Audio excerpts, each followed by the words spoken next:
Assalamualaikum warahmatullahi wabarakatuh. Salam guru penggerak. Perkenalkan, saya Hikmatus Saumi, JGP Angkatan 8 dari Taman Kanak-Kanak Yamasa, Kecamatan Rungkut, Surabaya. Pada kesempatan kali ini, saya akan mengulas demonstrasi konseptual pemikiran Ki Hajar Dewantara tentang pendidikan yang berpusat pada murid.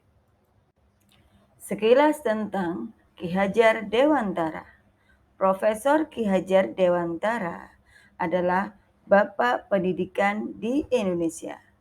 Hari kelahirannya dijadikan hari bersejarah bangsa sebagai Hari Pendidikan Nasional di Indonesia, yakni tanggal 2 Mei 1889. Berkat perjuangan beliau, sekarang semua rakyat Indonesia dapat menikmati pendidikan yang layak dan pemikiran-pemikirannya abadi sepanjang zaman untuk pola asuh pendidikan di Indonesia. Tujuan pendidikan menurut Ki Hajar Dewantara adalah menuntun segala kekuatan kodrat yang ada pada anak-anak agar mereka sebagai manusia dan anggota masyarakat dapat mencapai keselamatan dan kebahagiaan yang setinggi-tingginya. Asas Ki Hajar Dewantara, pendidikan adalah menuntun murid untuk mencapai kodratnya. Pendidikan harus sesuai dengan kodrat alam dan kodrat zaman. Pendidikan budi pekerti yang terdiri dari cipta, karsa, dan karya, yang terbentuk pertama dari keluarga. Pendidikan yang berpusat pada murid menggunakan asas trilogi Ki Hajar Dewantara, yakni ing ngarsa sung tulodo.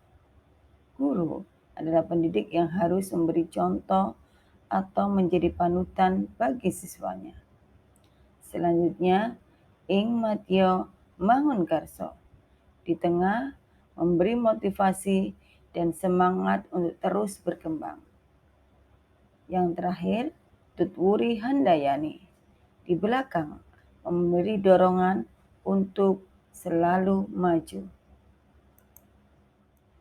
Pendidikan yang berpusat pada murid menggunakan asas trikon, yakni kontinu, konvergen, dan konsentris.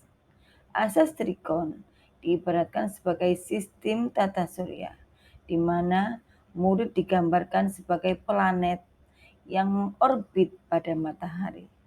Pada garisnya, semua planet berevolusi dengan pergerakan yang berbeda-beda. Ada yang cepat dan lambat, namun semuanya tetap bergerak. Sesuai dengan hal tersebut, pembelajaran haruslah berpihak pada murid, karena keberagaman bakat dan minat yang dimiliki oleh murid. Namun kenyataannya di lapangan masih banyak guru yang menggunakan metode teacher center atau berpusat pada guru, sehingga kurang memerdekakan siswa dalam pembelajaran. Pendidikan yang berpihak pada murid dengan cara 1. Memberikan kemerdekaan belajar. 2. Berpikir kreatif dan inovatif. Yang ketiga, sesuaikan perkembangan dengan perkembangan zaman dan teknologi. Kegiatan yang saya terapkan kegiatan antara lain Ayo Mir. salam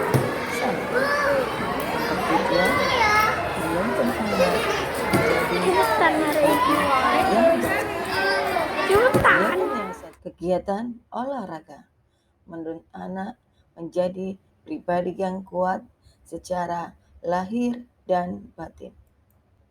Penanaman nilai keagamaan. Pendidikan yang berpihak pada anak dengan kegiatan menanam tanaman toga. Kemerdekaan dalam belajar pada tema pekerjaan. Kegiatan yang dilakukan anak pada saat istirahat di dalam kelas sebagai kegiatan bermain sambil belajar untuk menggali potensi-potensi anak. Kegiatan yang dilakukan anak pada saat istirahat di luar kelas sebagai perwujudan bermain sambil belajar. Kegiatan ekstra di TK Yamasa antara lain ekstra lukis dan ekstra menari sebagai wujud keberagaman anak-anak. Pembelajaran rekreatif. Dengan bahagia anak-anak mendapatkan pembelajaran melalui praktek langsung, merangsang anak-anak untuk berpikir kreatif dan inovatif. Namun dalam menjalani kegiatan yang berpusat pada murid, tidaklah mudah. Banyak tantangan-tantangan yang kami hadapi. Di antaranya, 1. Masih rendahnya motivasi murid dalam melakukan kegiatan tersebut. Adanya guru-guru yang tidak mau mengikuti perkembangan zaman dan bersikukuh aku masih seperti yang dulu. Yang terakhir, kemampuan guru yang masih belum menyeluruh dalam memahami makna filosofi Ki Hajar Dewantara. Solusi untuk menghadapi hal tersebut, yakni memberikan pembelajaran yang bervariatif, atraktif, dan kreatif. Harus peka terhadap perkembangan zaman yang selalu menuntut kita untuk selalu maju dan update ilmu sesuai zamannya. Sering mengikuti pelatihan, workshop, sehingga pengetahuan terus bertambah. Memberi tauladan yang baik pada murid. Terima kasih. Salam dan bahagia.